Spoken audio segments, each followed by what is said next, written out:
ನಿಮ್ಮ ಹಳೆಯ ಒಡವೆನ ಅಧಿಕ ಬೆಲೆಗೆ ಮಾರಬೇಕೆ? ಅಟಿಕಾಗೆ ಕಾಲ್ ಮಾಡಿ 8803000300. Attica gold company. ಇವತ್ತಿನ ದಿವಸ ಬೆಂಗಳೂರು ದಕ್ಷಿಣ ವಿಭಾಗದ ನಮ್ಮ ಗ್ರೇಟರ್ ಬೆಂಗಳೂರು ಅಥಾರಿಟಿ ಈ ಭಾಗದಲ್ಲಿ ಬರ್ತಕ್ಕಂಥ ಬೊಮ್ಮನಹಳ್ಳಿ ವಿಧಾನಸಭಾ ಕ್ಷೇತ್ರದಲ್ಲಿ ಈ ಭಾಗದ ನಮ್ಮ ಅಧ್ಯಕ್ಷರು ಮತ್ತು ಎಲ್ಲ ನಮ್ಮ ಕ್ಷೇತ್ರದ ಅಧ್ಯಕ್ಷರುಗಳು ಸೇರಿಕೊಂಡು ಇವತ್ತು ಒಂದು BLA 1 BLA 2 ಭಾಳ ಪ್ರಮುಖವಾದಂಥ ಸಭೆ.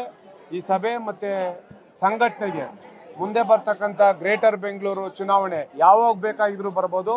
ಇವತ್ತು ಎಲ್ಲ ನಮ್ಮ ಪಕ್ಷದ ಪ್ರಮುಖ ಮುಖಂಡರು, ಮಹಿಳಾ ಮುಖಂಡರು, ಈ ಭಾಗದ ಹಿಂದೆ ನಮ್ಮ ಪಕ್ಷದಲ್ಲಿದ್ದು ಭಾಳ ಜನ ಮನೆಯಲ್ಲಿ ತಟಸ್ಥವಾಗಿದ್ದರು, ಅವರೆಲ್ಲರೂ ಸಹ ಇವತ್ತು ಮತ್ತೊಮ್ಮೆ ಈ ಒಂದು ಪ್ರಾದೇಶಿಕ ಪಕ್ಷ ಬೆಂಗಳೂರು ನಗರದಲ್ಲಿ ಶಕ್ತಿಯುತವಾಗಿ ಪಕ್ಷದ ಸಂಘಟನೆಯನ್ನು ಮಾಡಬೇಕು ಅಂತೇಳಿ ಇವತ್ತು ತಟಸ್ಥವಾಗಿದ್ದಂಥವರೆಲ್ಲನೂ ಮತ್ತೆ ಹೊರಗಡೆ ಬಂದು ಈಗಾಗಲೇ ಏನು ಒಂದು ಸಂಘಟನೆಗೆ ಹೆಚ್ಚು ಶಕ್ತಿ ತುಂಬಂಥ ಕೆಲಸ ಮಾಡಿದ್ದಾರೆ. ಹಾಗಾಗಿ ಈ ಭಾಗದ ಪ್ರಮುಖ ಎಲ್ಲ ನಮ್ಮ ನಾಯಕರಿಗೂ ಸಹ ನಾನು ಪಕ್ಷದ ವತಿಯಿಂದ ಅಭಿನಂದನೆ ಹೇಳ್ತಾ ಇದ್ದೀನಿ.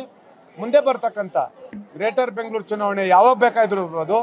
ಬೆಂಗಳೂರು ನಗರದ 28 ವಿಧಾನಸಭಾ ಕ್ಷೇತ್ರದಲ್ಲೂ ಸಹ ನಮ್ಮ ಪಕ್ಷದ ಎಲ್ಲ ಪ್ರಮುಖ ಮುಖಂಡರು, ಎಲ್ಲ ನಮ್ಮ ಕಾರ್ಯಕರ್ತರು ಸಹ ನಾವು ಈಗಾಗಲೇ ಚುನಾವಣೆ ಇವತ್ತು ಅಂತ ನಾವೇನು ಭಾವಿಸಿಲ್ಲ.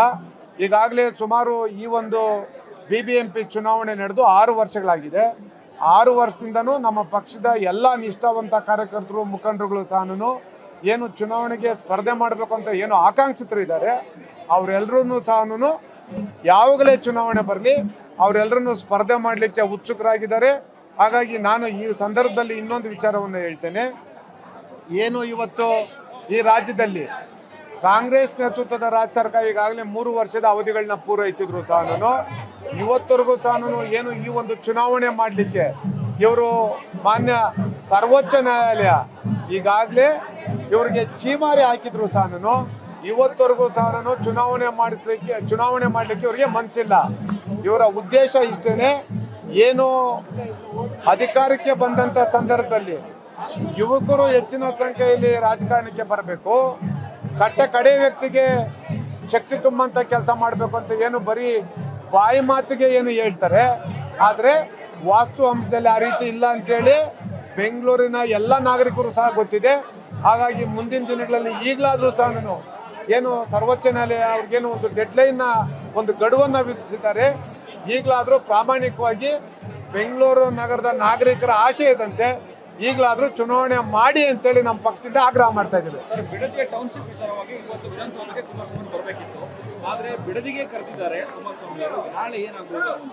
ತಾವೆಲ್ಲರೂ ಸಹ ಈಗಾಗಲೇ ತಮಗೆಲ್ಲ ಗೊತ್ತಿದೆ, ಕುಮಾರಣ್ಣವರು ಅವರೇನು ಮಾನ್ಯ ಮುಖ್ಯಮಂತ್ರಿಗಳು ಪತ್ರವನ್ನು ಬರೆದಿದ್ರು, ಆವತ್ತೇ ಅವರ ಪತ್ರ ಬಂದ ಕೂಡಲೇ 1 ಗಂಟೆಯಲ್ಲಿ ಅವ್ರಿಗೆ ಮತ್ತೊಮ್ಮೆ ಇನ್ನೊಂದು ಪತ್ರವನ್ನು ಬರೆದು ನಂದು ಈಗಾಗಲೇ ಪೂರ್ವ ನಿಯೋಜಿತ ಕಾರ್ಯಕ್ರಮಗಳು ಇರೋದ್ರಿಂದ ಇವತ್ತು ನಾನು ಭಾಗವಹಿಸ್ಲಿಕ್ಕೆ ಆಗೋದಿಲ್ಲ, ಅದರಲ್ಲೂ ನಿಮ್ಮ 5 ಜನರ ತಂಡದೊಂದಿಗೆ ಬರಬೇಕು ಅಂತ ಮಾನ್ಯ ಮುಖ್ಯಮಂತ್ರಿಗಳು ಏನು ಹೇಳಿದ್ದಾರೆ, ಅವರು ಹೇಳಿದ್ದಾರೆ ಕೇಂದ್ರದ ಸಚಿವರು ನಮ್ಮ ನಾಯಕರಾಗಿರ್ತಕ್ಕಂಥ ಕುಮಾರಣ್ಣವರು ನಮ್ಮ ಜೊತೆ ಯಾವುದೇ ತಂಡ ಇಲ್ಲ, ನಮ್ಮ ಜೊತೆಲಿರ್ತಕ್ಕಂಥ ಅದು ಒಂದೇ ಒಂದು ತಂಡ, ಅದು ರೈತರ ತಂಡ. ಹಾಗಾಗಿ ಏನು ಸುಮಾರು 450 ದಿನಗಳಿಂದ ಇವತ್ತು ರೈತರೇನು ಉಪವಾಸ ಸತ್ಯಾಗ್ರಹ ಮಾಡ್ತಾ ಇದ್ದಾರೆ, ಹೋರಾಟವನ್ನು ಮಾಡ್ತಾ ಇದ್ದಾರೆ ಹಗಲು ರಾತ್ರಿ.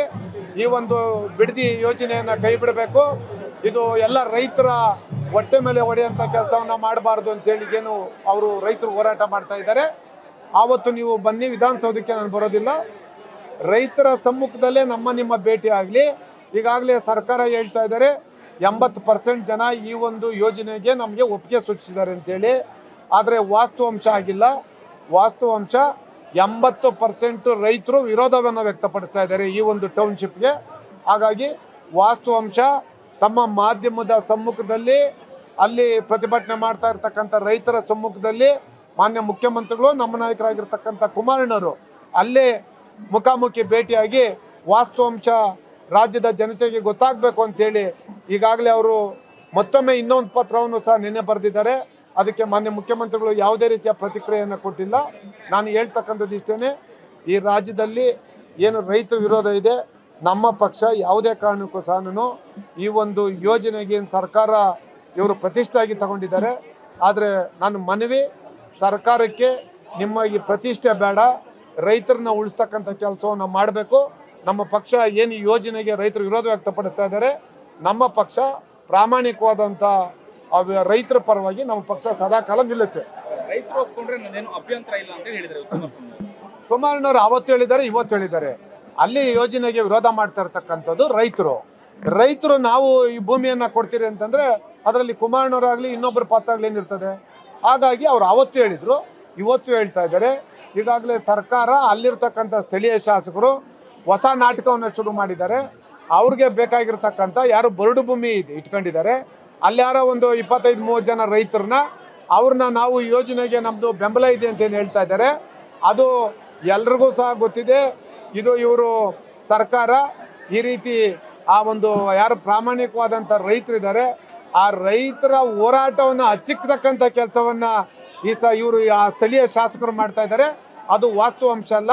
ವಾಸ್ತವಾಂಶ ಈಗಾಗಲೇ ಮಾಧ್ಯಮದ ಸ್ನೇಹಿತರು ಈ ರಾಜ್ಯದ ಜನತೆಗೆ ತೋರಿಸಿದ್ದೀರಿ. ವಾಸ್ತವಾಂಶ 80% ಜನ ಈ ಒಂದು ಯೋಜನೆಗೆ ವಿರೋಧ ವ್ಯಕ್ತಪಡಿಸ್ತಾ ಇದ್ದಾರೆ. ಹಾಗಾಗಿ ಕೂಡಲೇ ಸರ್ಕಾರವನ್ನು ನಾವು ಆಗ್ರಹ ಮಾಡ್ತೀರಿ. ಈ ಟೌನ್ಶಿಪ್ ನೀವು ಏನು ಮಾಡಲೇಬೇಕು ಅಂತೇಳಿ ಪ್ರತಿಷ್ಠೆಯಾಗಿ ತಗೊಂಡಿದ್ದೀರಿ. ರೈತರ ಉಳಿಗೋಸ್ಕರ ನಿಮ್ಮ ಸರ್ಕಾರದ